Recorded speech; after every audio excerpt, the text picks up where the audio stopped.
특별기획 드라마 김선학 교수의 한국문학 오디오북 제11화 레디메이드 인생. 원작 차만식, 극본 이상락, 연출 임종성.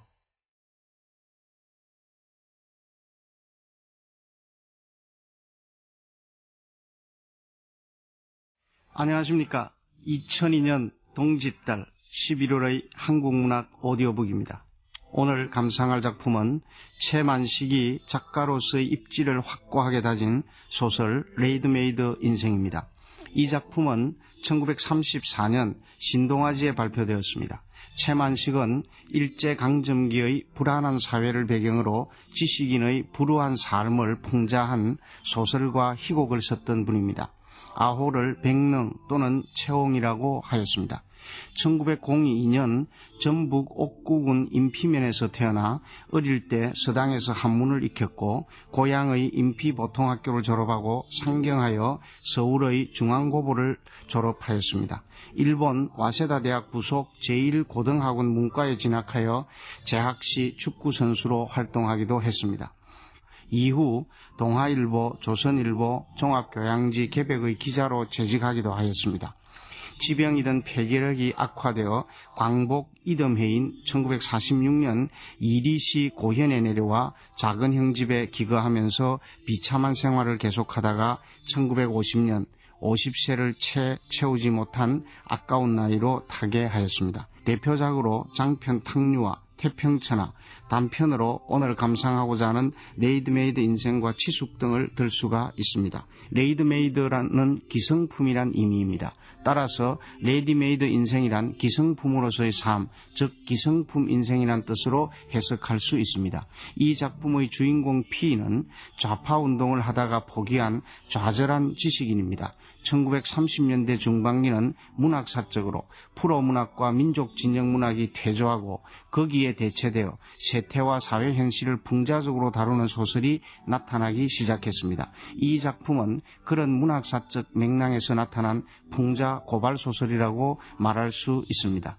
그럼 감상한 후 다시 말씀드리도록 하겠습니다.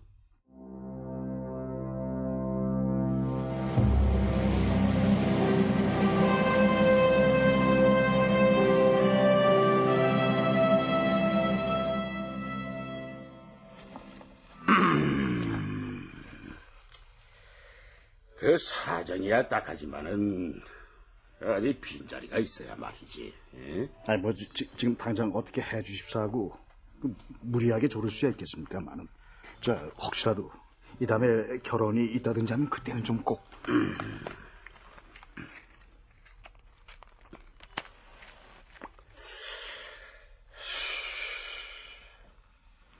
결혼이 그렇게 쉽게 나나 어디? 응? 그 간혹 결혼이 생긴다고 해도 유력한 후보들이 몇십 명씩 밀려 있어서 말이야. 그러나 저러나 얘 큰일이야 큰일. 어? 예? 무슨 말씀이신지? 자네 같은 훌륭한 인재들이 일거리가 없어서 그렇게 애를 쓰니 말이야.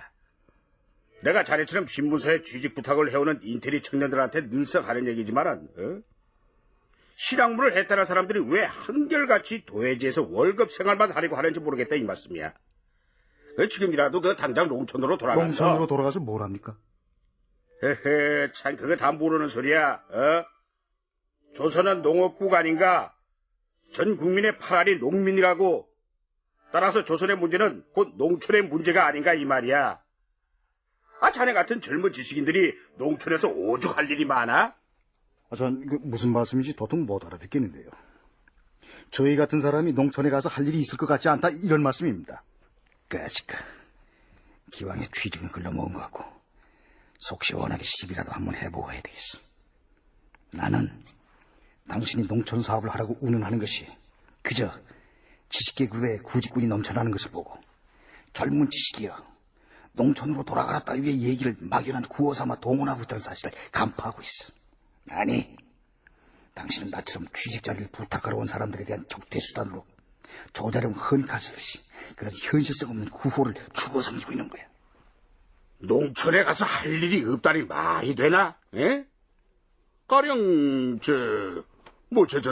문맹퇴치 운동도 있고 농민의 구하는 업문도 모르는 실정이라고. 어?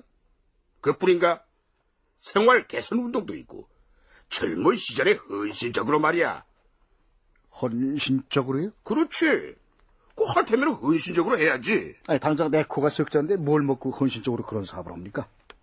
그리고 지금 농촌에서는 문맹 퇴치를 합네, 생활 개선 사업을 합리하면서 손끝이 허여멀건 대학이나 전문학교 졸업생들이 몰려드는 것을 반기기는커녕 머릿살을 앓고 있다고요. 농민이 우매하다, 농촌 문화가 뒤떨어졌다, 생활이 비참하다고 입 달린 사람들이 다들 얘기하지만은, 아니, 그것이 어디 기억니은을 모르고 생활 개선을 할 줄 몰라서 그런 겁니까? 그리고 조선의 지식 청년들이 헌신적으로 농촌 계무에 몸 바칠 만큼 한결같은 인도주의자들인 줄 아십니까? 자네도 그 사상이 상당히 과격하군 그래. 예? 좀 농촌으로 돌아가기 싫다면은 서울에서라도 마음에 맞는 사람들과 힘을 합쳐서 뜻있는 일을 하면 될 거다니까. 응? 그 조국의 신문이 모자라는 실정이니까 신문을 하나 창간해서 경영을 한다든지, 그게 아니라면은 뭐 그 조그마한 잡지 같은 것도 좋고 또 뭐 영리사업도 좋겠지. 그 편이 뭐 이렇게 취직하겠다고 뛰어다니는 것보다 훨씬 낫지 않겠어? 좋은 줄이야 알지만 누가 돈을 내놓겠습니까? 그거야 뭐 성의껏 하다 보면은 뭐 자연히 돈도 생기겠지. 예? 오늘 좋은 말씀 잘 들었습니다.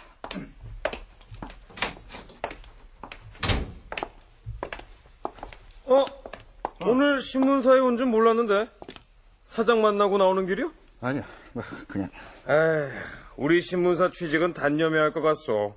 그렇지 않아도 어제 아침에 사장한테 부탁을 해봤는데 뭐 들어먹혀야 말이지.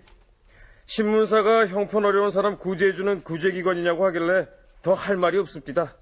하기야 사장 얘기가 옳은 말이. 아니. 망할 자식들. 신문사가 구제기관이냐고? 내가 어쩌다가 구제가 필요한 물품으로 전락을 해버렸나.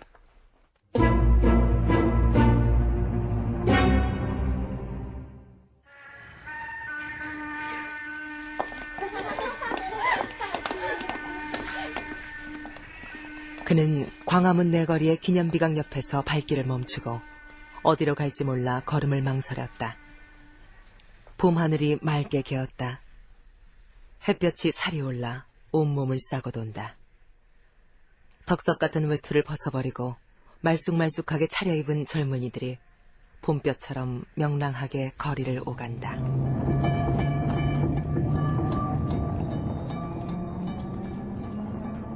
전차가 지나갔다. 창을 활활 열어젖힌 전차 속의 사람들을 보니 그도 전차를 잡아타고 교회나 나가고 싶었다.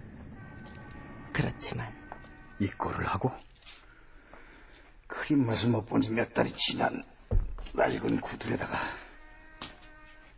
구기작거리는 양복바지, 양편 포켓이 온이올 세브랄처럼 축 처진 양복저고리라면, 옆장수가 이전어치 주마다 낡은 모자. 꼴 좋다. 아이고, 집에 가서 이불 뒤집어 쓰고 잠이나 자야 제격인데.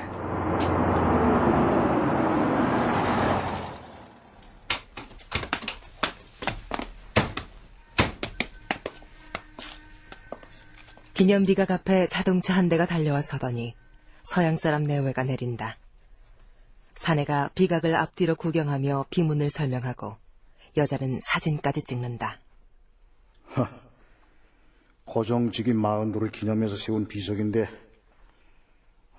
서양 사람들의 구경거리가 됐다 이 말이지. 대원군이 저 꼴을 본다면은 대원군이라. 그 사람은 한말에 동키호테였어. 바가지를 쓰고 벼락을 막으려고 했은 말이. 대원군의 바가지는 여지없이 부스러졌다. 한일합방의 급격한 역사적 변천을 거치어 자유주의 사조가 물밀듯이 밀려든 것이다. 법률 앞에서는 만인이 평등합니다. 돈, 돈이 있으면 뭐든지 할 수가 있습니다. 신흥 부르주아지는 민주주의 간판을 이용하여 노동자, 농민의 등을 어루만지고 경제적으로 유력한 봉건 귀족과 악수를 하는 동시에 지식계급을 대량으로 주문하였다. 하도야 하도야 정년하도야 역상의 궤종을 들어보아라 소녀는 이런게 향난 여러분, 글을 배우십시오. 지식만 있으면 누구나 양반이 되고 누구나 잘 살 수 있습니다. 배워야 합니다. 논밭을 팔고 집을 팔아서라도 가르쳐야 합니다. 이와 같이 조선의 관민이 일치되어 민중의 지식 정도를 높이는 데尽力한 결과 조선의 문화 수준은 급속하게 높아갔다. 여학생이라는 새 수거가 생기고 신여성이라는 새 여인이 생겨났다. 면서기와 순사를 공급할 수 있었고 은행원과 회사원이 생겨났다. 신문 잡지의 독자가 늘고 의사와 변호사의 벌이가 윤택해졌다. 그런데 아무런 손끝 기술이 없이 대학이나 전문학교의 졸업증서 한 장만 가진 직업 없는 인텔리들. 부르주아지의 모든 기관이 포화 상태가 돼버렸으니 그들은 결국 권악을 부르짖는 사람들의 꿰매 빠져서 나무에 올라갔다가 흔들거리는 개밥의 도토리 신세가 돼버린 것이다. 그놈의 인테리가 아니었으면 차라리 노동자가 되었을 거 아닌가. 오갈 데 없이 어깨가 축 처진 우린 도대체 누구란 말이냐. 무력한 문화 예비군 속에서 푸른 한숨만 내쉬는 조상집의 주인 없는 개들. 허울만 좋은 지식공장에서 대량으로 지켜나가서 언제 팔릴지 모르는 채 진열장에 내걸려있는 기성품 신세. 매일매일의 인생이 아니고 무엇이냔 말이야.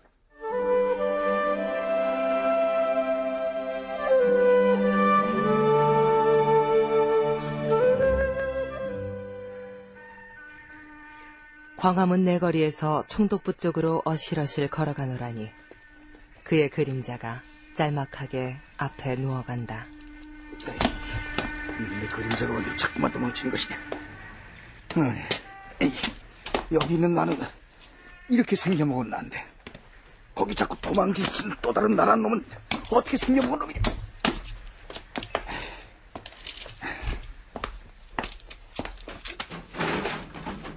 담배 한 갑 주시오. 예, 맞겁니까? 이했어. 아이, 내 행색을 보아하니 맞고 담배나 피우게 생겼어? 사람을 뭘로 보고? 혜태 주시오. 혜태 한갑 여기 있어.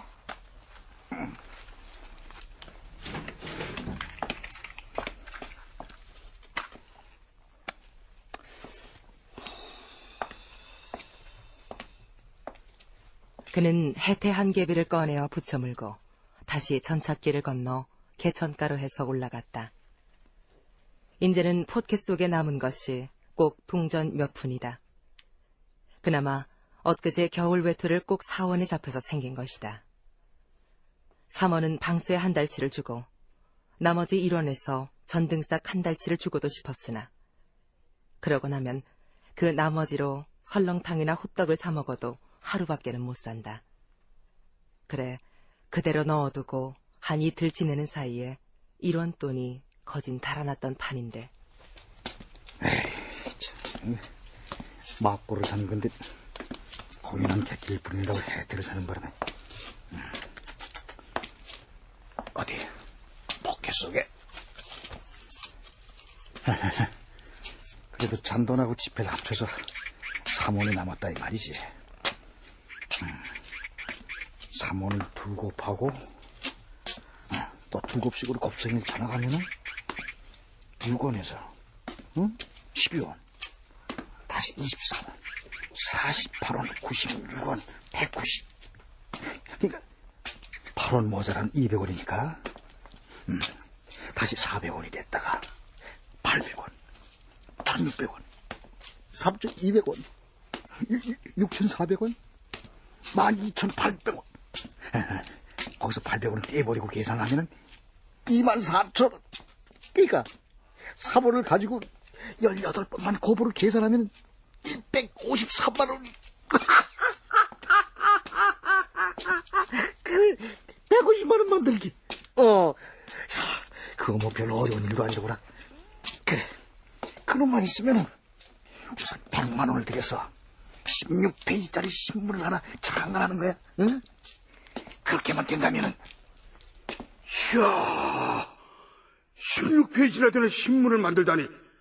자네 참 대단하이. 응? 지난번에 취직 부탁하러 왔을 때 섭섭하게 대접했던 거 사과함세.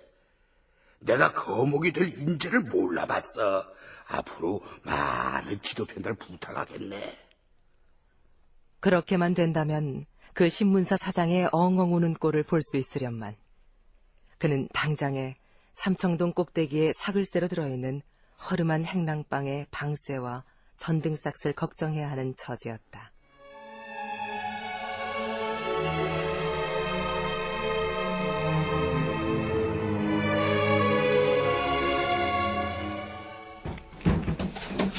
아이고, 이 먼지 구덩이가 곰팡이네. 언제나 이 행랑방 사글세 신세를 면해보나.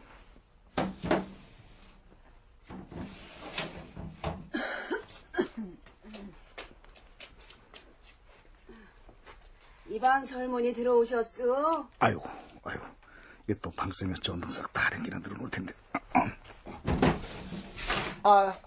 예, 할머니. 아유, 편지가 왔어. 어디서 온 편지인가? 예. 이거 고향 형님한테서 온 서찰입니다.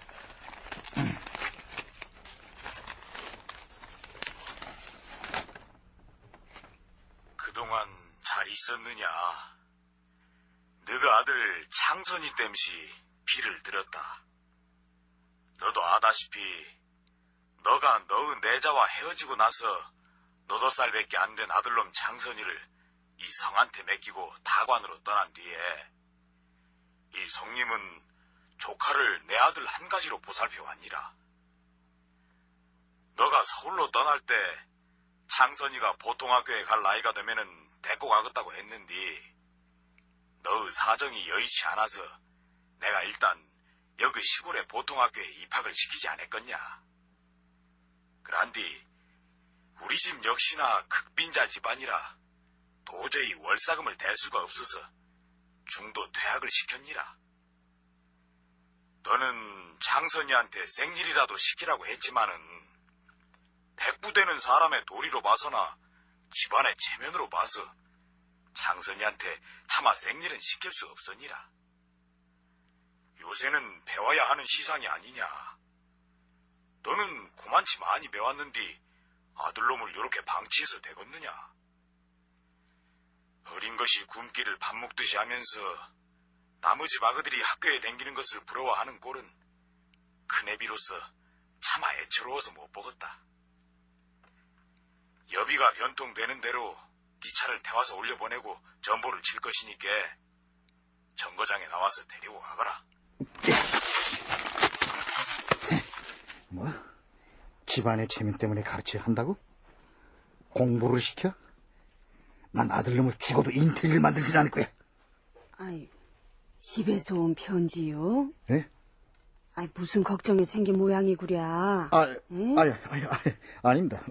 걱정은요. 아이고, 필경 무슨 걱정거리가 생긴 게지. 아이고, 모든 게 가난 탓이야. 젊은이같이 똑똑하니가 변변한 구실자리를 못 찾다니. 아직 아니 됐소? 구실자리? 일자리요? 뭐, 아직. 아이고, 그거 큰일 났구려. 어서 돼야 할 텐데. 아유, 나도 꼭 죽겠소. 어? 이 늙은 것이 그냥,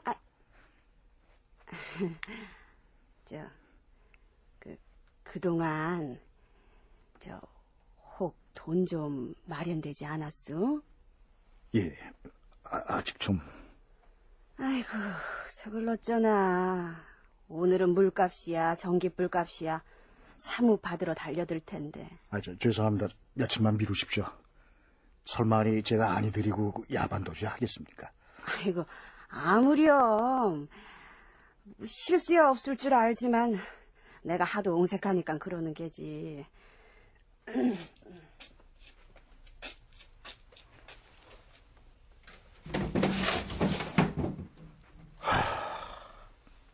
전에 아는 집 문간방에 들으실 때에는 미안스럽긴 했어도 방세 때문에 이렇게 졸림당하진 않았었는데 미안스러워서 이쪽으로 옮겨왔더니 다시 얘 집이 그리워지는구나.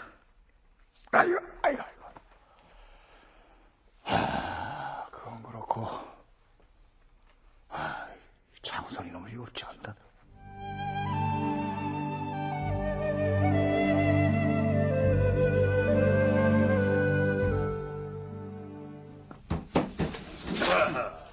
안녕하쇼. 이게 누구야?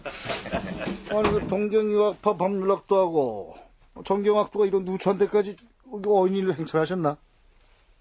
이거 봐, 입법전서 천장 무너지지 않는 게 앉으시라고. 거기 저 정치 지망생 양반도 앉으시고. 그 모두 동색이 창연하군 그래. 동색이라니? 그게 무슨 소린가? 봄날이 무르익어 가는데 우리들 행색이 모두 겨울 복장이란 말이지. 아이고, 출래 불사춘 일색이랴. 봄이 왔는데 우리만 봄을 모르고 있어. 아직은 괜찮아. 거리에 나가보니까 동복 입은 사람들도 많던데 뭐. 괜찮긴 뭐해가 괜찮아. 우리가 길로 돌아다니니까 사방에서 아이구야 하는 비명소리가 터져나오던데. 아니, 비명소리라니? 누가 비명을 지른단 말인가? 봄이 발밑에서 짓밟히니까 아파서 그렇지. 응? 참, 저기 육법전서씨. 일전에 그 총독부 채용 시험 본 거 어떻게 됐어? 아이고, 그 말도 말게나. 이제부터는 꼭 들어앉아서 변호사 시험 공부나 해야겠네. 그래, 자네가 변호사 시험만 파스해보라고. 내가 100만 원짜리 주식회사를 조직해가지고 자네를 법률 고문으로 모시홈세. 허기는 있어서 말들이야 그럴싸하지만은 부르주아지 기성문화 조직에 들어가자니 거기서는 수요를 찾을 수 없고 우린 어차피 레디메이드로 된 존재들 아닌가? 여기 담배나 한 대 달라고. 아니, 아까 자네 주머니에 고급 담배 혜태가 설핏 비치는 것 같은데. 혜태는 이게 무슨 소리야? 아니, 꼭대기 동네 행랑방 그 사글세 사는 사람이 혜태는 무슨... 아이씨, 그자 맞고 담배나 얼른 내놔. 이제 우리 데몬스트레이션 한번 작당해보는 거 어때? 아니, 데모를 하자니? 그게 무슨 말이야? 경무국에 끌려가서 경칠 일이 있어? 아니지. 먼저 경무국에 찾아가서 아주 까놓고 계획을 얘기하자는 거야. 우리가 타도하는 대상은 총독부가 아니라 조선의 소위 민간 측 유지들이니까 간섭을 말아달라 하고 말이야. 아니, 조선의 민간 유지들을 향해서 뭘 부르짖을 건데? 그야 우리 공동의 관심사이자 애로사항이지. 큰 깃발을 높이 세우고 그 깃발에는 뭐라고 쓰느냐? 응? 우리에게 향학료를 고취한 놈이 누구냐? 그거 좋지. 그거 좋은 생각이야. 응? 인텔리에게 직업을 달라.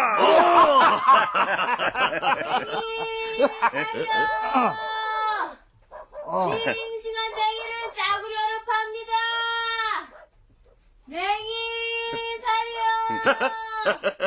저 냉이 장사꾼이 봄을 아주 덤핑하는구만 그래. 응? 그 경제학자라 다르긴 다르구만.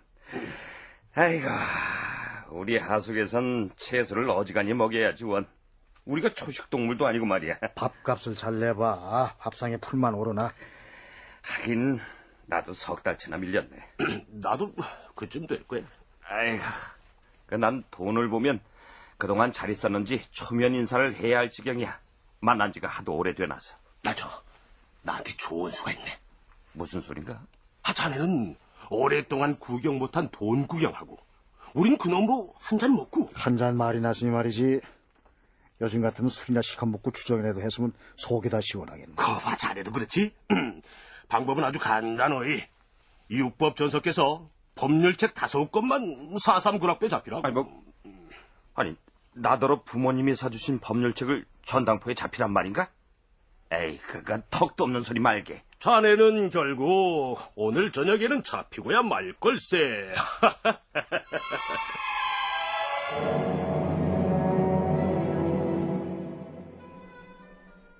그들은 결국 법률 전공하는 친구의 책을 저당 잡혀서 구한 돈 6원을 가지고 술을 마시러 나섰다. 선술집에 가서 엔간히 취하도록 먹은 뒤에 다시 카페로 옮겨가서 술 2병을 넣고 자정이 되도록 노닥거렸다.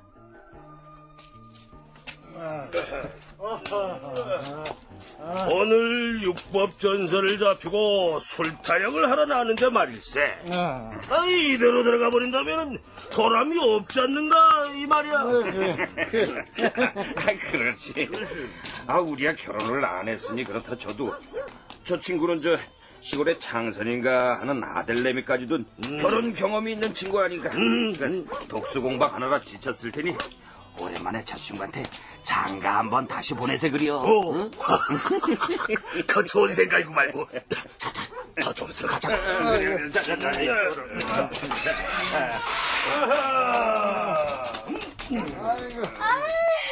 사모님들, 어서 오세요. 그들은 이미 취해 있었다. 그는 집에 있을 때 두 친구에게 감추느라 내놓지 못했던 해태 담배를 취기 때문에 생각 없이 꺼내서 입에 물었다. 자, 들자고. 갈 곳 없는 인텔리 고등룸 팬들을 위하여 브라보! 브라보!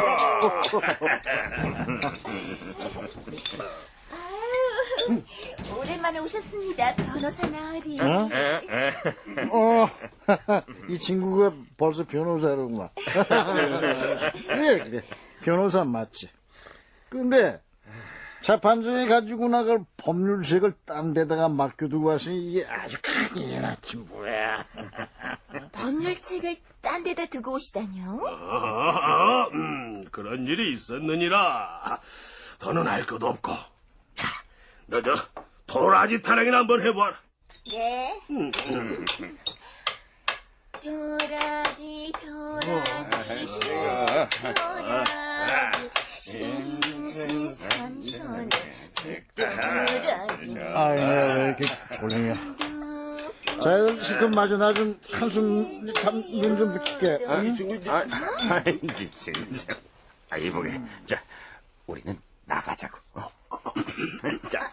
아니, 선생님들, 친구를 놔두고 그냥 가시면. 너 오늘 요 방 안에 쓰러져 누워있는 이 사람 잘 무시한다. 예. 알았습니다. 조심해서 가십시오. 그래.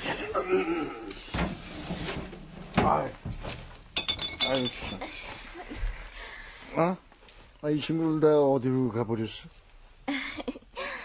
저희들이 나더러 당신하고 오늘 저녁. 어때?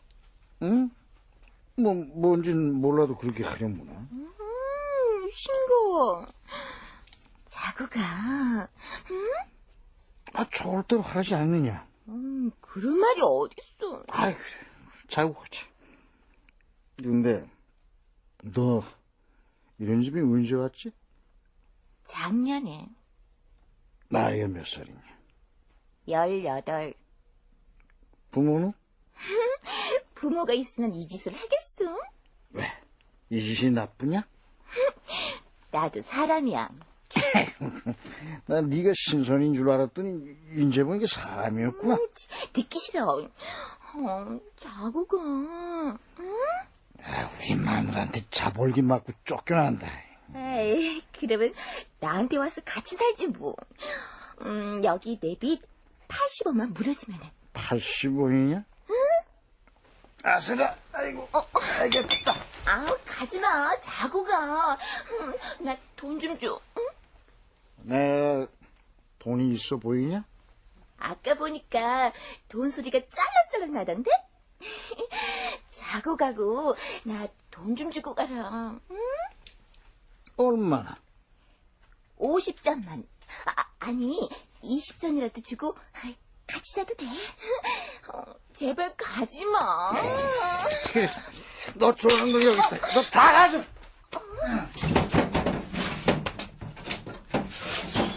그렇다고 그가 순정한 사내이기만 하냐 하면 그것도 아니었다. 14살 때 소꿉장난 같은 장가를 갖고 그 뒤 동경에 있을 동안에 그곳 여자와 살림도 차렸었다. 조선에 돌아와 직업을 가지고 있는 사이에 기생과 사귀어 한동안 죽을 둥 살 둥 모르게 지내기도 했다. 그 밖에도 두어 여자가 더 있었다. 그러나 30이 다 되도록 지금까지 유곽을 가거나 은근자집을 가거나 동관의 색주가 집에 가서 잠자리를 한 적은 없었다. 제발 50점만, 아니 20점만 줘도 좋아요. 자고 가세요. 아무리 세상에 돈을 놓고 으르렁거리는 판이라지만은 도덕도 정조도 돈 서너 푼에 내던질 수 있단 말인가? 그런데 오늘 네 놈이 취한 행동은 또 뭐냐? 동정이냐? 아니면 인도주의? 정조값으로 20점만 줘도 좋다고 했는데 어찌하여 정조는 퇴하고 돈만 있는 대로 다 털어줘 버렸어? 그 돈을 다 털어주고 나면은 당장 내일부터 굶어야 한다는 사실 잊었냐? 그리고 가당찮게 눈물을 왜 흘리니? 이 사람이 뭐 벌써 나오는구만. 이 사람 한턱 넣어야지. 그럼. 장가 한 턱 내야지. 그냥 지나가려고?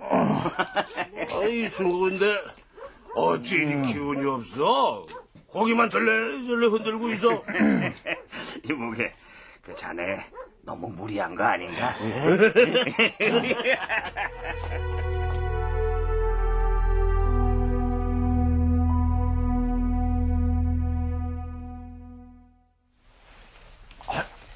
아이고, 속쓰리고 목말라 죽게. 이거 옷도 보지 않고 이런 모양으로 쓰러져 자네. 아이고, 가증나 죽겠다. 이거 아주 깜깜한 한밤중인데 밤새도 못 낸 주제에 주인 할머니한테 물을 청할 수도 없고 창자속까지 말라붙을 지경인데 이를 어찌한다. 지금 삼청동 꼭대기로 올라가면은 우물이 있긴 한데 어두운 밤중이라 어디가 어딘지 보이지도 않을 테고 그 두레박도 없을 텐데 아이고 이를 어찌한다. 저 소리는 저 물장수가 물찌개 지고 하는 소리? 여보시오. 물장수 양반. 잠깐만요. 잠깐만. 왜 그러시오? 물 사실라우? 잠깐만. 물찌개 좀 내려놔보시오. 어느 집으로 줘다 드릴까요? 아니, 물통 좀 이쪽으로.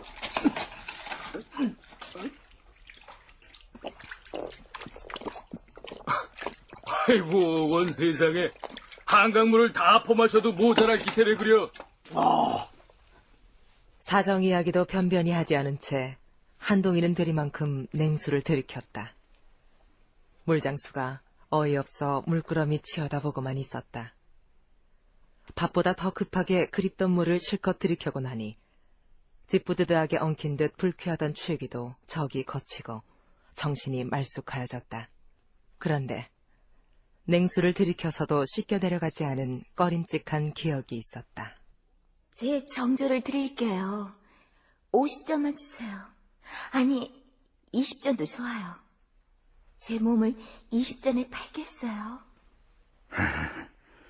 참으로 아솜는 이러고 정조를 빼앗긴 값으로 동구박 느티나무에 목을 매달거나 은장도로 자결하는 여인이 있는가 하면 단돈 20전에 몸을 팔겠다고 하는 여인이 있다.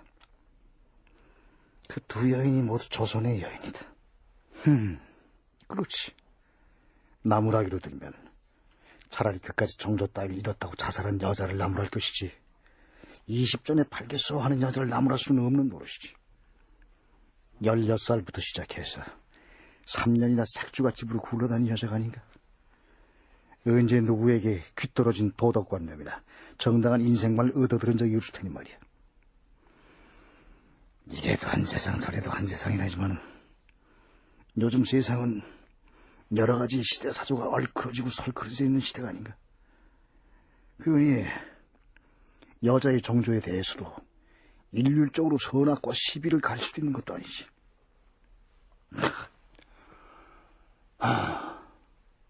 내가 왜 유곽에서 만난 그 여자에서 헤어나지 못하는 것일까?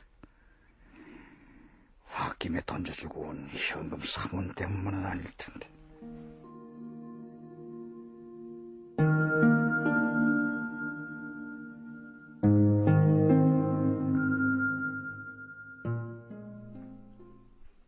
(1934년의) 이 세상에도 기적이 있다. 그 기적이란 다름 아닌 그가 굶어 죽지 아니하였다는 것이다. 그는 최근 일주일 동안 돈이 생긴 데가 없는 데다 어디서 벌이를 한 적도 없고 물건을 잡힌 적도 없다. 그렇다고 남의 집 대문 앞에 가서 밥 한 술 주시오 구걸한 적이 없고 훔치지도 않았다. 그러나 그는 굶어 죽지 않았다.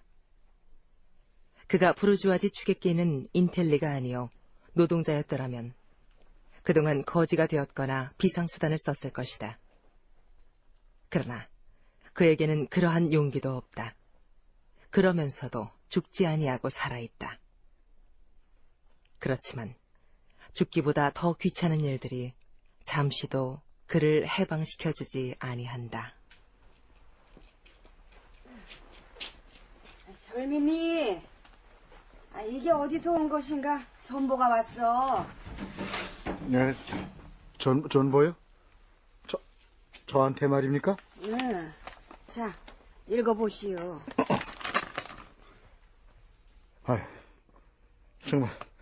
정말 일이 닥치고야 말았어.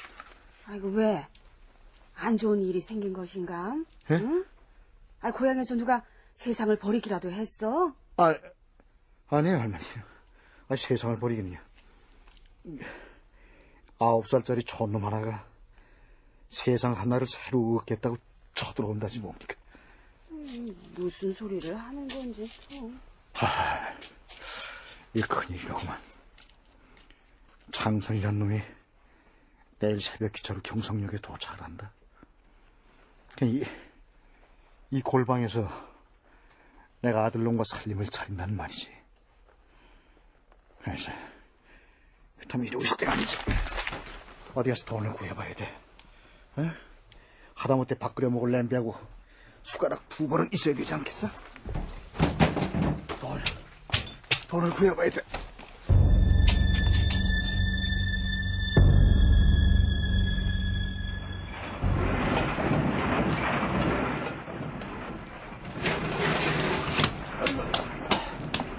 아이고, 무성과장님, 안녕하십니까? 아이고, 이게 누구야? 아이고, 오랜만입니다. 그럭저럭 잘 지내셨죠?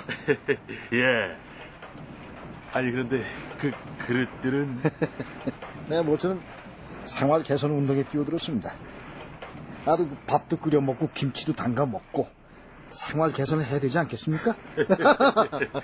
아이, 갈수록 어려운 말씀만 하십니다.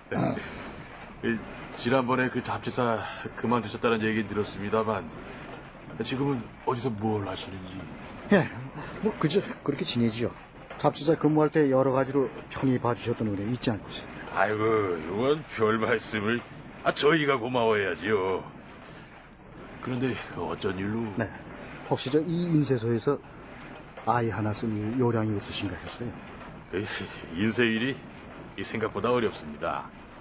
일 배우겠다고 찾아온 아이들이 간혹 있지만 며칠은 못 견디고 나가버린다니까요. 그러면 쓰나 신호는 확실한 아이니까 데리고 일 좀 가르쳐 주시고요.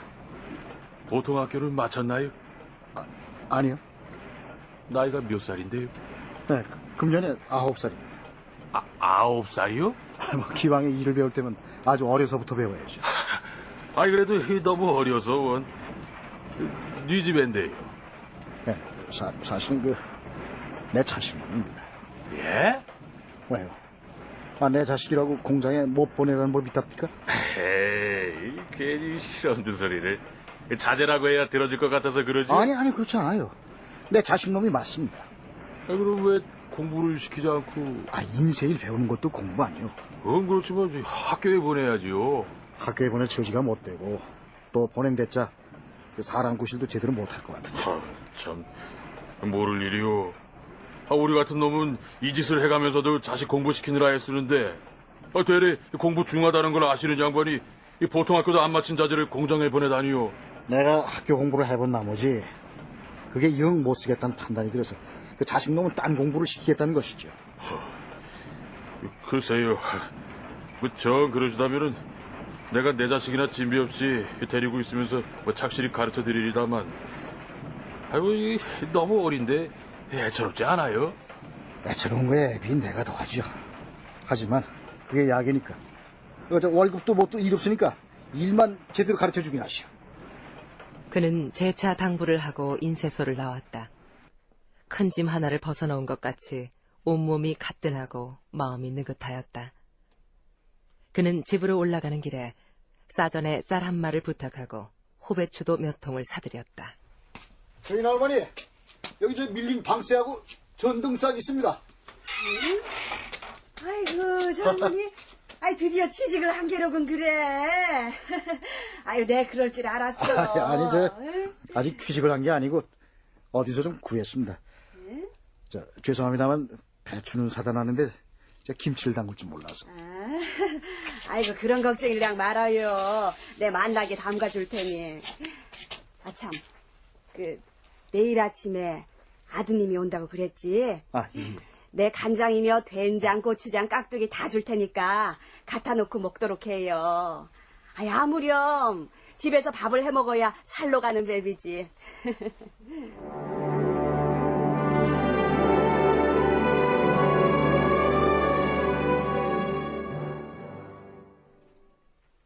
이튿날 아침, 전에 없이 첫새벽에 일어난 그는 서툰 솜씨로 화롯밥을 지어놓고 정거장으로 나갔다. 고향 사람을 따라 올라오는 아들놈을 마중하기 위해서였다.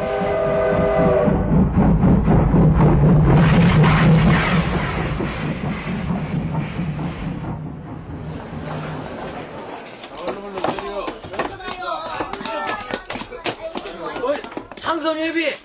날쌔 나요! 아이고. 괜히 산짐을 지고 오느라고 고생이 많았네, 그래요. 아이고, 천만에. 장선이 요놈이 나이는 어려도 원체 속이 시려가지고. 장선아, 너 못 알아보냐? 너 아버지요. 인사를 해, 이놈아. 안녕하셨어라. 너도 썰 때 보고 이제 다시 보니 많이 컸구나. 자, 짐 이리 주고 같이 가세요. 이 장선이 지금 외할머니가 저의 양복이야 떡이야 모두 해갖고 자네 댁에까지 오셨더라네. 오셔서 어제 떠나는데 시골 정거장에 나오셨는데 여러 가지 신신당부를 하시대. 자네한테 전하라고 말이여. 고향 친구는 그다지 듣고 싶지 않은 이야기를 뒤따라오면서 주절주절 늘어놓았다. 그의 가슴 속에서 예전의 처가 식구들에 대한 공연한 반감이 솟구쳐 올랐다. 그는 오랜만에 만난 창선이란 놈이 외가 쪽을 닮은 것도 못마땅하던 터였다. 별 걱정을 다 하던 기로구만. 내 자식 내가 어린이 할까봐 쫓아다니면서 그래? 사실 아내와 갈릴 때 저편에서는 어린애만이라도 주었으면 했다. 그 녀석이라도 기르면서 혼자 사는 세상에 낙을 붙여보겠노라고 통사정을 했었다. 그리고 적어도 중학까지는 마치겠노라는 다짐까지 했다. 그렇게 했으면 그도 한 짐을 덜었을 것이다. 그러나 그는 듣지 않았다. 어릴 적부터 소박대기 어미의 손에서 자란 아비에 대한 원망과 푸념을 들어가면서 자란 자식은 자란 뒤에 아비에게 호감을 갖지 아니할 것이라는 생각 때문이었다. 아무튼 장성하면 아비라고 찾아올 터인데 그때 팔팔한 아들 녀석이 늙고 병든 아비를 찾아와서 제 어미를 소박한 아비라고 아니꼽게 군다면 그것은 차마 못 당할 노릇이었다. 그래도 노인들이 어디 그런단가. 객지에서 혼자 있는데 데리고 있기가 정 불편하면 당신께로 도로 보내라고 그러시대. 그 집에 내 자식이 무슨 상관이 있어서 보내라는 거야? 보낼 때문에 애당초 처음부터 딸려보냈지 내가. 그는 그것이 모두 헤어진 아내의 뒷조종 때문이란 걸 알기 때문에 더구나 심정이 났다. 화나는 대로 하자면 어린아이가 입고 온 양복도 벗겨내 던지고 싶었으나 꿀꺽 참았다.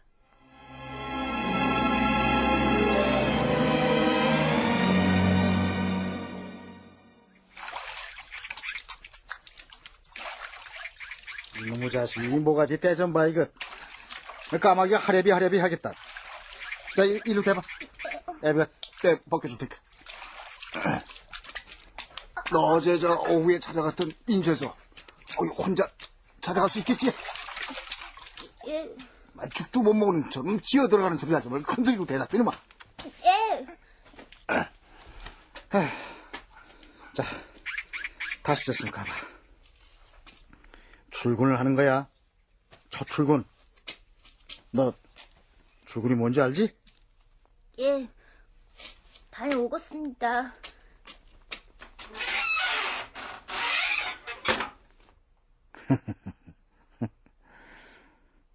내 아들놈이 9살짜리 내 아들놈이 출근을 했어. 아직 덜 익은 조그마한 기성제품 레이디메이드 인생 하나가 드디어 임자를 만나서 팔려나갔어.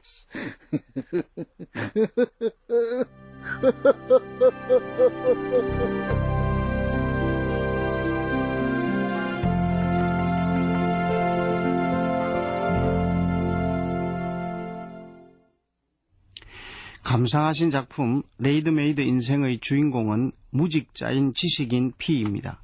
사회에서 무시당하며 실용적 가치를 상실하여 발붙일 곳이 없는 그런 사람입니다.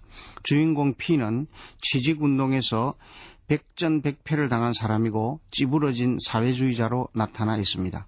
취직을 부탁하러 신문사를 찾아갔으나 K 사장이 직장을 구하러 찾아오는 사람들에게 버릇처럼 들려주는 농촌으로 돌아가라는 말만 듣게 됩니다.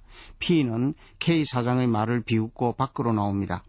방세와 전기세가 2달이나 밀렸고 고향에 두고 온 아들도 데려와야 할 그런 형편입니다.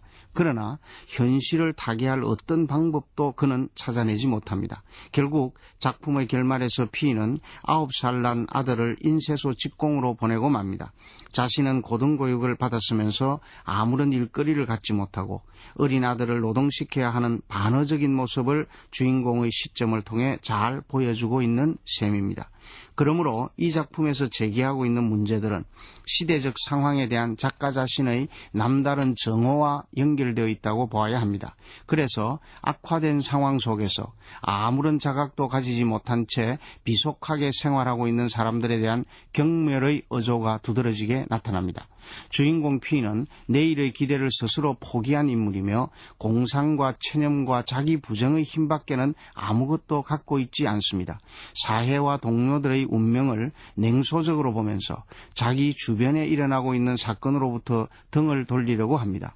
물론 당시 일제강점기의 시대적 상황이나 현실적 조건이 다른 어떤 태도도 용납하지 않기 때문에 그렇게 할 수밖에 없었다고 말한다 해도 소설이 지성의 파괴성을 내세우는 것은 극히 위험한 방법이라고 말하지 않을 수 없습니다. 그러나 최만식이 구사하고 있는 다양한 의의, 뛰어난 윗도, 특이한 상상력, 그리고 충격적인 사건을 풀어나가는 능력 등은 우리가 감상한 레이디메이드 인생을 풍자소설로서 비교적 성공한 작품이라고 말할 수 있게 해줍니다.